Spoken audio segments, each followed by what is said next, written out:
Just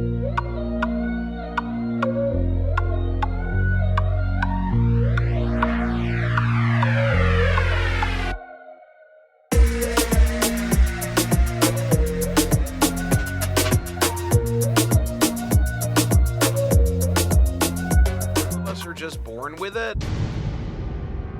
I've always, as a filmmaker, been kind of drawn to the weird. We have a rich tradition of horror. I've been acting a long time. I never thought even for a second that I'll ever work in the film industry. My parents didn't know what to make of it. They didn't know what to make of me. Biggest horror geeks and minds together in one room. These great salons where filmmakers would be. From A-listers to D-listers. Kissing my pants. So I'm thinking I'm about to be fucking James Bond. And cool community that keeps calling you back. The horror crowd helps each other out. Which is something very unique for that community. Oh! You gotta have laughs, you gotta have humor. It's weird saying that when you try to kill people. I will say wacky shit. I didn't know, any idiot can buy a video camera and make a movie. I'm like, I can be that idiot. We don't know what the afterlife has in store. And I think there's something that really attracts me to that. Tell us about your career. I know you're an actor. You're recognizable clearly. People who are jumping on know your face. So tell us about your career, and then we'll come in. Yeah, I've been doing a lot of acting. I was raised in New York City, went to college down in Miami, and then came right back after I graduated. I literally just jumped right in doing, Broadway, off-Broadway, off-Broadway, film, TV, America's Most Wanted, Loving, All My Children, not All My Children, One Life to Live, All My Children somewhere else. And, done a lot of stuff there. And then after a few years of doing a lot of theater and stuff there, I said, let me head out to LA and do some film and TV there, and got into it right away, started doing a whole bunch of shows. And then slowly but surely got involved with the horror community there, which I have labeled the horror crowd, and went from there. Yeah. Awesome. Can so I what ask made you? you? Go ahead. Can I just Yes, Les. off of that?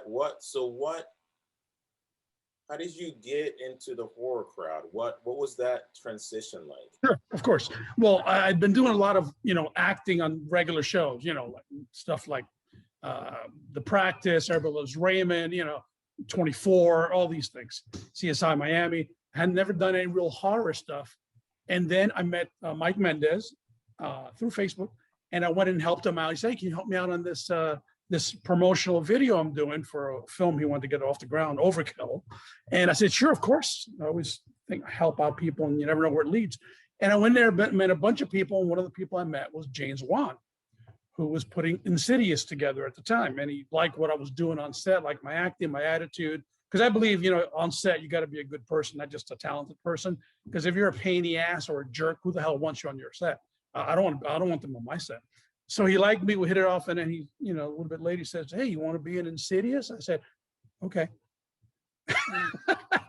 And that I just opened up a bunch of doors.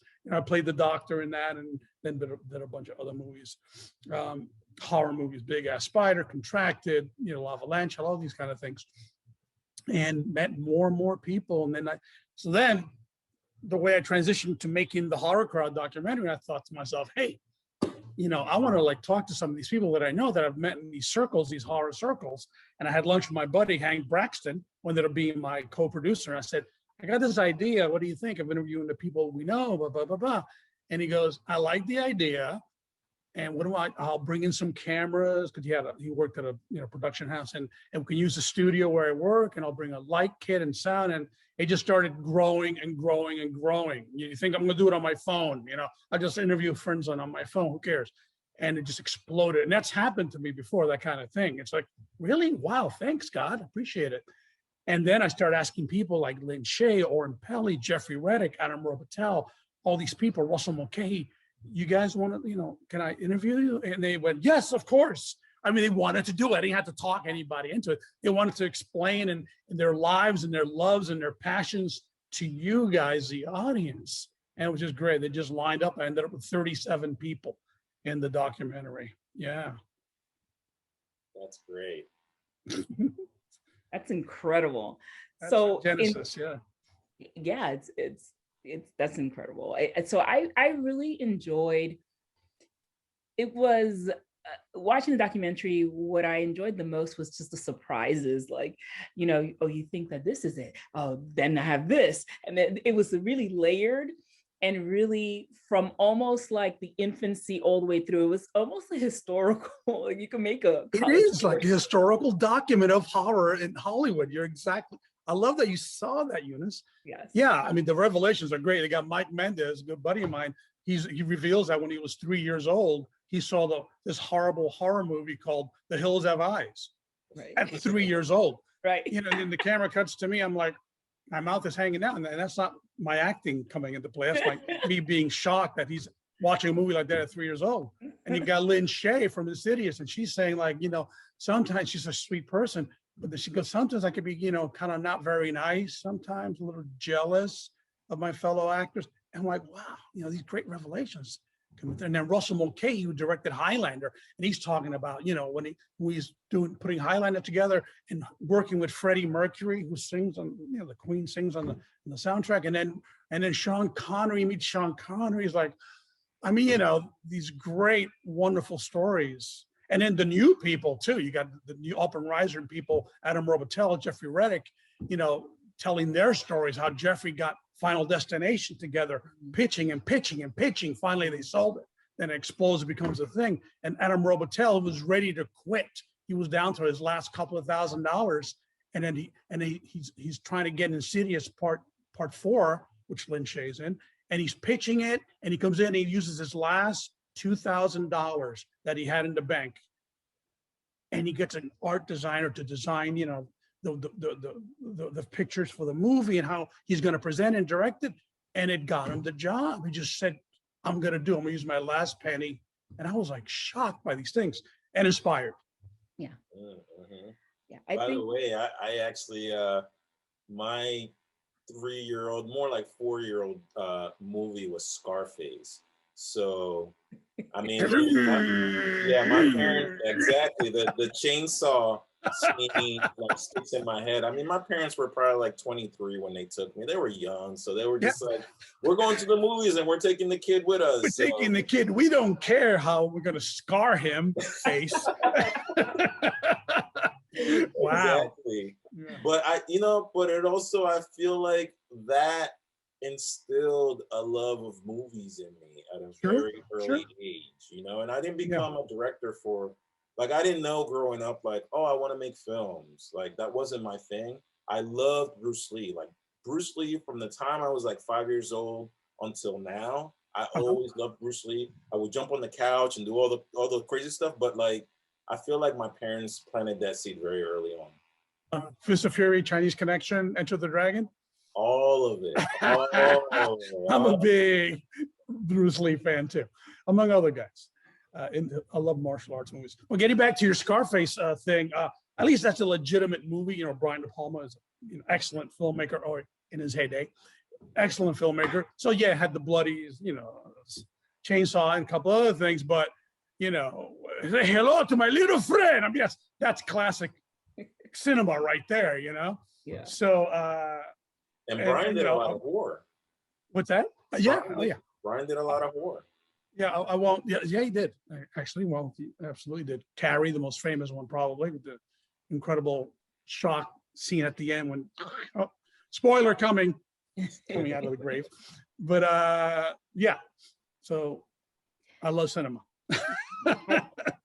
Definitely. I think that something kind of like a common theme in your documentary was more so that, at least what I found, was that the filmmakers and the actors and all of the talent that you had there, what they had in common was their ability to find the humor and the horror in like basic human emotion.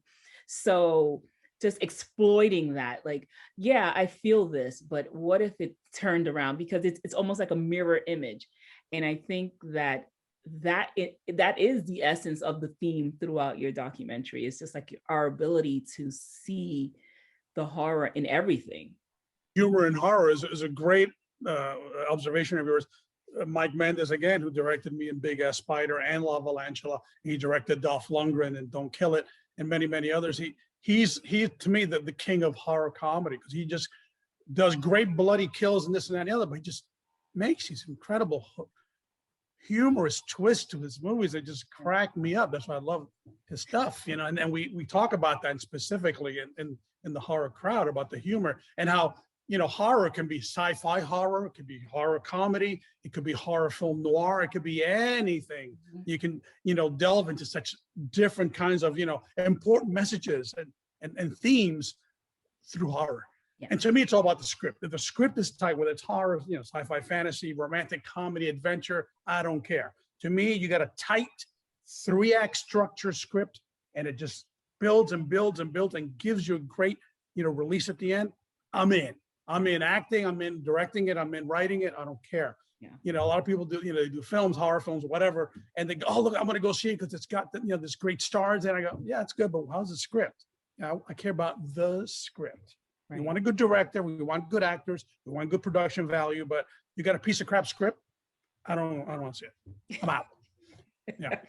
I have a question for you. So sure.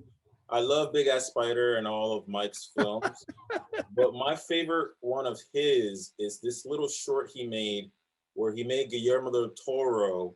Oh my God! Out. The action figures. Did you watch that? Oh, of course. It was. No, he's a friend so of mine. Mike's a friend of mine. Yes, yeah. So good. The action figures. I love that short. I love that short. So my question, yes, people, look it up. Look it up. Mike Mendes, the Guillermo del Toro action figure short. Look it up. You gotta watch that. It's amazing.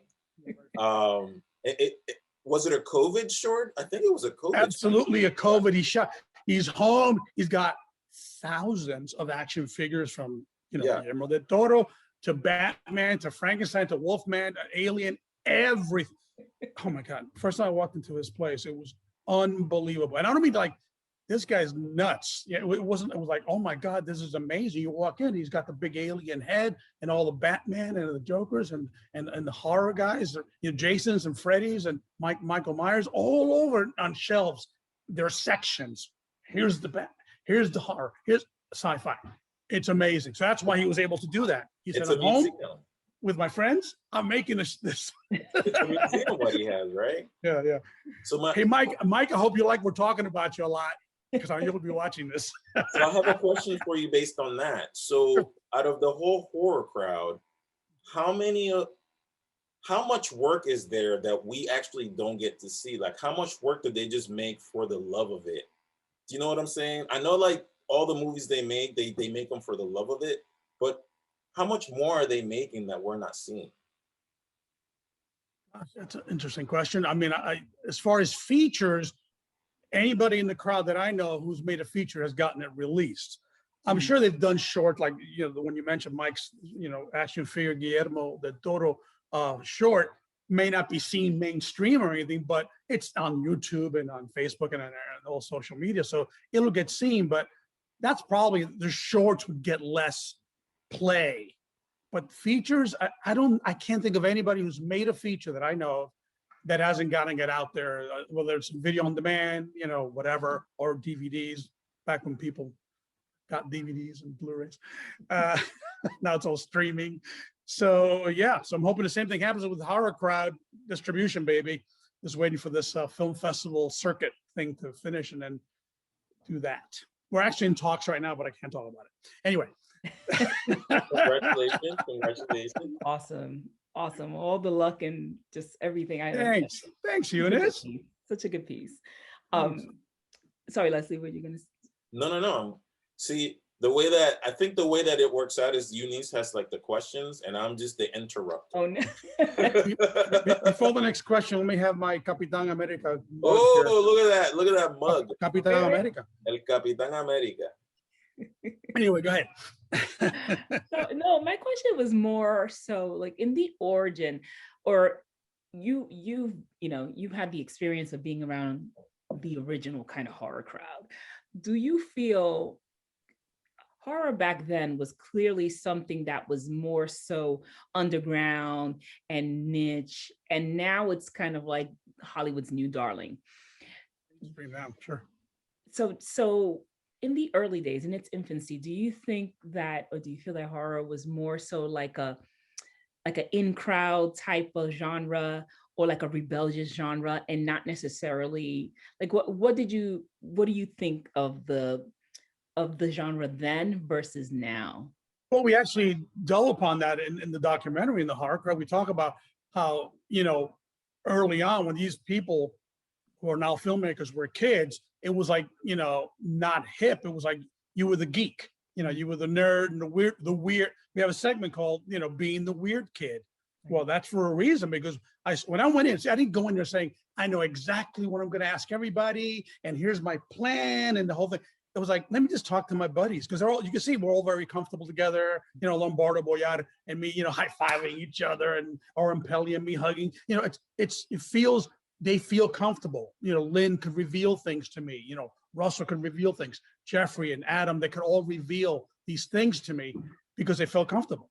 Sitting on the sofa together, whatever the case may be. So I didn't have to force anything out of anybody. They wanted to say these things. So they talked about being geeks and ostracized and being, not popular and so forth. And this was the way out. This is the way they found that to be express themselves artistically and emotionally, and just, their love for it. And this, Darren Bousman talking about, I had these little books for Frankenstein and the Mummy and the Phantom of the Opera. And I took them with me from grade school to high school to junior high, and Mike, of course, with his action figures. They all had things that propelled them into this world of filmmaking, specifically horror filmmaker. And although some of them have done other things besides just horror, but the majority is horror. So yeah, it was back then. It was not cool like it is now. Now it's like hip. I mean, superheroes. There were no real superhero movies back in the 70s and even the 80s. There was some. They tried a couple of things, but nothing like that, because as Cyrus Voris, my good buddy, talks about, the CG, the computer graphics has caught up now. So now you can have the freaking Hulk looking awesome on screen. Yeah. Lou Ferrigno was pretty cool, but it's now, it's like really looks good, and the spaceship and the battles and Thor flying around. Couldn't do that before. Couldn't do that. Superman, any of it. So yeah, it's changed a lot. Yeah. Can I, what about the economics of horror film? Like, one of the things we want this podcast to do is to inspire young filmmakers in their filmmaking journey. And we find that in horror, the entry level is a lot lower than, say, like a rom-com or like one of these other like commercial type genres that, some movies fall into. So are there any conversations about that? Like, hey, I'm going to go into horror or this kind of film because it's much easier for me to be able to make a film this way than it is to make a film in this other way. I think, especially now, but even back then in the 70s and 80s, horror was easier to do because you could do it with a guy with a knife doing this, following the kids, the teens are on the camp or whatever. So I mean, if you get the special effects like Freddy and that kind of thing, that's a little harder. But Michael Myers and any of those things, slasher guys, easy. And then even now, they still have those kind of movies now. I think it's easier, much easier than obviously to get into a big budget, Indiana Jones action adventure epic, or The Man Who Would Be King with Sean Connery, Michael Caine, which I love that movie. It just came into my head, by the way. John Huston directed. So yeah, those big studio films are really hard. But as we've seen, so many horror directors have branched into the studio films. James Wan being the classic example. I mean, now he's doing, Furious, Fast and the Furious, Aquaman 2. It's just, and he deserves it because he's a real vision. Talk about visionary, real visionary. He has that James Cameron kind of wide vision going on, where it's like, I'm just going to juggle these things and, put them all together, and it works. Whether he's doing a small scale like Insidious or Conjuring, or whether he's doing it with a guy with fish, So, yeah. Okay. Going back really quickly to the horror crowd, you mentioned earlier that you didn't come in, you came in with a general kind of like framework of what you wanted the documentary to be. And then it grew from there, and it just became such just a solid piece. Because it really is a really solid piece. It's so sweet. In the beginning, as you were kind of like molding your story and letting it kind of play out. I love you saying that, molding. That's how I look at it. Go ahead, please go ahead. What did you learn? Like, what did you learn during the process of horror that you thought you knew in the beginning, but it's kind of like, what was your education? Because I got a really hefty education watching it, and I felt like I knew a lot. And at the end, I was like, "Oh my God, this is like you got a family." So Eunice, we've influenced your life. So now, really like in 10 years from now, when you're like doing horror movies, you can go, "Oh, the horror crowd, Ruben, help me." Well, I love that you touched upon that. What influenced me? I mean, I was a big horror fan, even though I wasn't acting in them. Since I was a teen or earlier, I grew up in New York City, as I said, and I was watching creature features. I'm sure you might remember that. I don't know, you're a little younger than me. And the Chiller Theater with the hand coming up, Chiller. I'm sure they still replay them all the time. And I was watching the reruns of the 1930s and 40s Universal classic horror films like Dracula, Frankenstein, and the Wolfman. And those things scared the crap out of me because I was, 8, 9, 10, whatever the heck I was. And that influenced me. And then later I got more as we start the film with showing Dracula, Frankenstein, and the Wolfman. And then later we go into Alien, Exorcist, Jaws, and those kind of things. And, that was the leap for me. I was a kid watching the classic black and white gorgeous films, which were tight scripts too. Another thing was scripts. That's why they've lasted so long. The Wolfman, that movie destroys me every time because Lon Chaney Jr., as Lawrence Talbot, when he's changing into the Wolfman and the moon is there and he's done nothing wrong, just got bit by a freaking wolf, and the pathos of his performance destroys me. I'm getting a little misty thinking about it.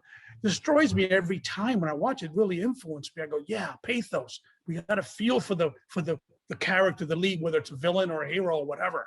Just like in Amadeus, the protagonist is the villain Salieri, but you're almost rooting for him. Bless you. Bless you, Les. Gracias, thank you. I like that you muted yourself, though. You self-muted on that, Steve. That's good. So the villain could be the protagonist. The antagonist isn't always a villain. The antagonist could be the good guy. Right. But if you're rooting for him, if you say, I want him to succeed in his quest, whatever his glory seeking may be, that works. That makes the film work. So yeah, the classic Universal horror films affected me. And then later I got into the more modern Alien, Exorcists, Jaws, that stuff. Awesome. And in terms of just your goal for your film, do you feel like you fulfilled that? Do you feel like you have a horror crowd? Yes. I don't think literally it could be any better than it is right now. And I don't say that in a braggadocio way. Seriously, I worked on that. The shooting of it was a piece of cake. It was literally just let me wrangle the schedule of 37 filmmakers and myself. Easy. I'll be honest when I tell you, it was a couple of months, if that, a few weeks, 6 weeks, I don't know, whatever, to shoot it. Right. To edit it, a year. I was just cutting and cutting. You guys probably don't know this, I had 40 hours of footage total from doing all these interviews and all this stuff and everything else, And I got it down. Okay, obviously I cut it down. I had a 3-hour version of the movie. It's too long. I got 2.5-hour version of the movie. I got 2:15, 2. I said, no. Boom, 90 minutes. Down to 90 minutes. Because I said, I want this to be as tight and as fast going paced as can be. Because I watch a lot of documentaries my whole life, and recently even more. And I sit there and I watch it, and the camera stays on one person for 10 minutes and he's just rambling on. I go, are we done yet? Can we go on to the next person, the next subject matter, this next segment? I didn't want that in my film. Nobody rambles on for 10 minutes or 7 or 5. They just that, and I intercut. I like the same with the Alien. You got Cyrus Voris and Charles de Lauzirika talking about the first time they saw Alien on the big screen, and Charles, his mother's covering his eyes, and Cyrus with his shirt up.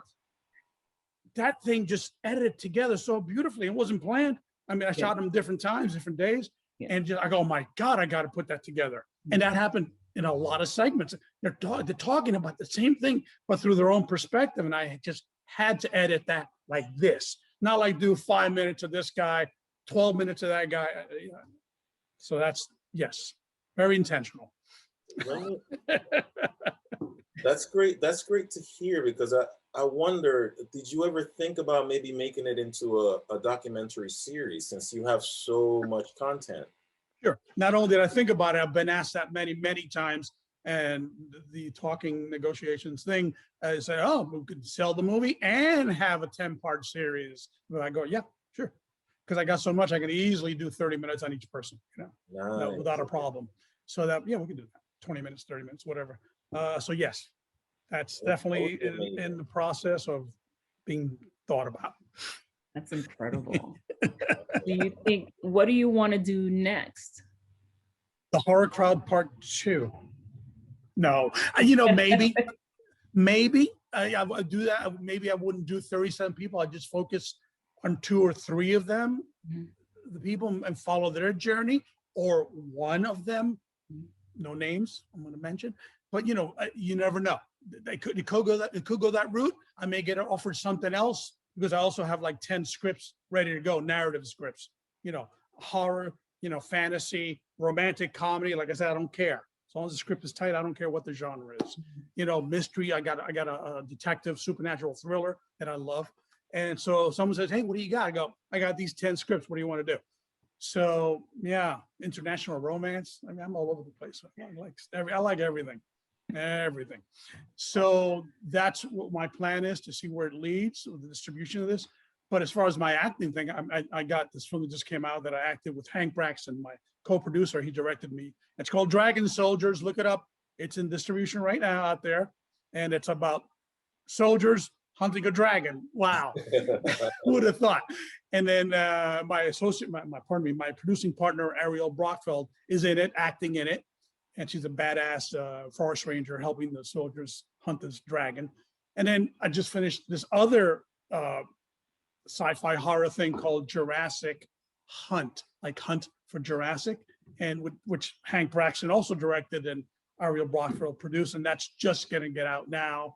And yeah, so I'm always just doing something. Great. So anything else we want to ask him, Eunice? Well, we could talk forever. We were trying to keep it as a cafecito, just 30 minutes, and do it quick. Well, you can edit what you want to use. You edit in what you want to use, but whatever.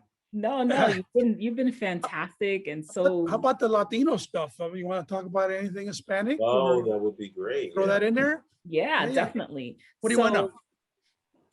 So, part of our goal with Café Negro con Genre is to, obviously, as Les mentioned before, just kind of elevating other up and coming emerging artists, also just giving a platform to people to discuss how to break in, how to maintain a career, but also how do we develop an appetite for the type of this kind of new genre of horror that we have, which is diverse and bilingual and multicultural. Like, what do you see, or like what's exciting to you that's, kind of coming up? What's exciting to me is that I hope there's more Hispanic filmmakers out there making content. I mean, it's great. African Americans now are breaking through. It's wonderful. Asian Americans, obviously. I'm still waiting around for the big break of the Hispanic. Yeah, you got people like Guillermo del Toro, but that's a studio level thing, and he's been doing it forever. He really has. I mean, people don't know that he's been around forever, plugging away. But Iñárritu, of course, also. But I'm talking about the young guns. I want to see the young Hispanic guns. Los pistoles, the young pistoles coming out and doing stuff and breaking ground and whether it be a Latino, Hispanic, type story or not. I mean, I'm Hispanic, but the horror crowd's not about, Hispanic filmmakers only. I got African Americans, I got Hispanics, I got, LGBTQ, I got everything in there. Women, of course, very powerful part of it. So I want just Hispanic filmmakers do a romantic comedy with two gringos and whatever, It doesn't matter. Just, you want your vision, the Hispanic filmmaker behind it saying, put a little salsa in there, put a little pasión in there, you know, because you know, anything I make, my shorts or this thing, even though, like I said, it doesn't deal with the Hispanic, you know, community per se, it's got my blood in it, you know, so to speak, my horror blood. So it clearly has that Latino passion and flavor to it, you know, aside from the fact that we talked to Mike Mendes, Lombardo Boyar, and, you know, all these other guys, you know. So yeah, that's what I want. I want more Hispanic voices behind the camera too, not just, you know, have, you know, Maria Conchita Alonso, whoever, Jennifer Lopez being in front of the camera. Let's get them back here and let's see their vision, their passion, influenced by their heritage. Yeah. Definitely. I really like that you said we can take, you know, two white actors, but inject some of the pasión and some of the salsa and some of the adobo and all that stuff in there, you know? Absolutely. I mean, you know, obviously, and you know, that goes across the board, guys. You can have an Asian director, and it doesn't have to be a movie about, you know, Asian culture thing. It could be about sci-fi and spaceships, but he's going to bring something to it. You know, James Wan's classic example. I mean, you know, Insidious, it's not about Asian, this or that and the other, but he brings his sensibility, his Asian and Australian sensibility into it. And just, and you see, you feel like this is different. That's why it exploded, because it was different. It wasn't just your regular haunted house movie. Here it is. It had something else going on. He had the influences of, you know, Asian film and cinema, because he's a historian. You know, it had the grunge and the grudge, and had that feel something was going on here besides a haunted house movie. So yeah, whether it's that and African Americans, he could be doing a thing, you know, on a white college. You know, it doesn't matter. He'll put something in there. She will put something in there that will go, hey, wait a minute, it's a different take on this. Yeah. Awesome. I love that. Thank you. Oh, my pleasure.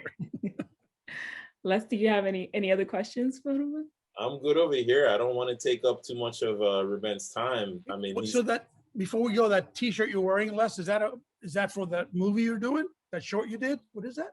It's for the feature. It's actually What's the feature. It's actually in the movie. The T-shirt is in the movie. Is it? It says martial arts. Is that what it is? Self-defense. What is that? Poppy Scorpion School of Self-Defense. So these are like martial arts in the movie? Is there like fighting? Yeah. Oh, cool. Bruce Lee. Oh, no, don't give away any spoilers. But yeah, just that sounds cool. You know, the Scorpion School. So Scorpions is kind of like, you know, Karate Kid, you know, kind of thing? Or is that's no, rival schools? It's actually giant scorpions. Oh, is it? Is it really? It's a creature feature. So how does the self-defense come into it? I won't give it away. Okay. Está bien. No me digas nada. Está bien. It's doing the festival thing right now, but I can send you a link to the trailer and stuff if you want to check. Yeah. Send me that link, man. Send me that bad boy. Yeah. Hey, before we go, last thing I do have to say is thank you so much, you know, to Crystal and Maggie and everybody at the Philadelphia Latino Film Festival. FLAF. I promise I wasn't going to say that, but others have been saying it. I'm not pointing any fingers. But anyway, thank you guys so much for having, you know, the horror crowd, choosing the horror crowd and put it into the festival. Very excited. The fact that it's Latino, you know, centric is wonderful. And I can't wait for the people's reaction to it, because I've been getting great reactions internationally. I'm talking about, you know, England, South Africa, Argentina, you know, Scotland. The film has been all over internationally, and I get comments from people, little guys, you know, teenage geeks in the middle of Scotland, a little village somewhere where there's not even a movie horror. And he says, you know, I was so inspired, and your film talked to me, and I feel like I want to start my own horror crowd. I go, yeah, do that. And it goes across the board. It doesn't have to be just about horror. It could be about art, about music. Start your crowd, your horror crowd, about anything. Plumbers, bakers, I don't care. Meet people of your ilk that have the same passions and exchange ideas and network. Networking is so important in any business. So do that. Great. Thank you so much. Oh my goodness. Ruben. Thank you. I have one last question for you. Ask away. What is your favorite horror film? Dun, dun. I'm gonna have to go with probably one of the ones that we discussed in detail in the Horror Crowd documentary. It will have to be Alien. And some people say, well, Alien's a science fiction movie. Well, no, it's not just a science fiction movie, it's a horror science fiction movie because it's a haunted house in space. You know, you got, Tom Skerritt, Dallas going through Captain Dallas going through the tunnels. All of a sudden the freaking the xenomorph jumps out of them. That's a haunted house movie, Yeah. And they're getting picked off one by one, only they're in a freaking Nostromo spaceship as opposed to in a haunted house. Right. So that to me, I saw that in the theater. I'm like, this is freaking scary, man. So that probably, and I was older then, I was teen by then or whatever, older. So yeah, I have to go. I have many favorites. Exorcist, The Shining. I mean, there's so many that I love. Jaws. To me, Jaws is a horror movie. It's a horror movie at sea. It's an action adventure horror movie at sea. So there's many, but if you got to pin me down to one, I'm going to go Alien on you. Yeah. Not mad at you for that one. I'll take it. I'll take it. Although I've never heard it described that way, as a haunted house, and you're absolutely right. Like I always looked at it as a creature. Yeah, sci-fi thing, and it is in essence a creature, but it's acting like something in a haunted house. Mm-hmm. Yeah, picking people off one by one, and scaring the crap out of them, and they can't do anything to it. It's indestructible, like a ghost usually is, or a demon, whatever the case may be. So.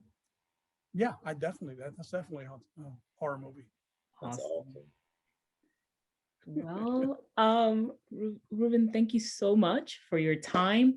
Congratulations for your being selected in the 2021 Philadelphia Latino Film Festival. It's the 10th anniversary, so it's a big one. And I think that everyone's gonna love your documentary. Again, I enjoyed it so much. Yes, it was so informational. I really think that someone's gonna create a university course out of it because it was really, really. Go, baby, let's go. I'll come in and do a guest speech there. It's really good. It's really well done. You had access to everyone and it was super inclusive. And I didn't feel like you missed anyone. So it's just really hearty. And I thank you so much for putting so much work into it, for dedicating, so much just heart into the telling of the story. And thank you for contributing to the craft. Well, thank you both so much for having me. And I really appreciate both your kind words and your enthusiasm for the film. It means really a lot to me. And I'm very grateful. Thank you. Awesome. Thank you. Thank you, guys. All right. Have a Bye, good everybody. And cut. And cut. Got it.